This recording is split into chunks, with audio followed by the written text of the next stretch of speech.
বিশ্বকাপের ১৫ সদস্যের দলে এক ব্যাটসম্যানের কমতি দেখছেন সাবেক প্রধান নির্বাচক মিনহাজুল আবেদীন নান্নু। সেক্ষেত্রে মোসাদ্দেক হোসেন হতে পারতেন বড় অপশন। এই নির্বাচকের চিন্তার জায়গা লিটন ও সৌম্যের ফর্ম, তবে সবাই সেরা পারফর্ম করবে এমন প্রত্যাশা তার। অনেকটা তারুণ্য নির্ভর দল নিয়েই বিশ্বকাপ খেলতে যাচ্ছে বাংলাদেশ। মাঠের লড়াইয়ে তাদের সমর্থন লাখো ক্রিকেট প্রেমী। এই দলটা নিয়ে চলছে চুলচেরা বিশ্লেষণ। সাবেক প্রধান নির্বাচক মিনহাজুল আবেদীন নান্নুর চোখে কেমন হলো এবারের বিশ্বকাপ দল? ওভারঅল ব্যাটিং বোলিং সব দিক দিয়ে কিন্তু দল একটা ব্যালেন্স দল, এবং আমি যথেষ্ট কনফিডেন্ট এরা যদি রাইট টাইমে রাইট জিনিস এবং প্র্যাকটিস ম্যাচগুলি তাড়াতাড়ি যদি ওয়েদার কন্ডিশনের সাথে মানিয়ে নিতে পারে, ইনশাল্লাহ আশা করি যে ভালো কিছু হয়তো বিশ্বকাপে আমরা দেখতে পাবো। লিপুর নির্বাচক প্যানেলের দেয়া দলে এক ব্যাটসম্যানের কমতি দেখেন সাবেক প্রধান নির্বাচক মিনহাজুল আবেদীন নান্নু।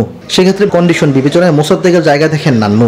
সিলেকশন প্যানেল বসলে অবশ্যই আলোচনা হতো, কিছু কিছু জায়গায় হতো, এবং রিজার্ভের আরেকটা খেলোয়াড় রাখা উচিত ছিল।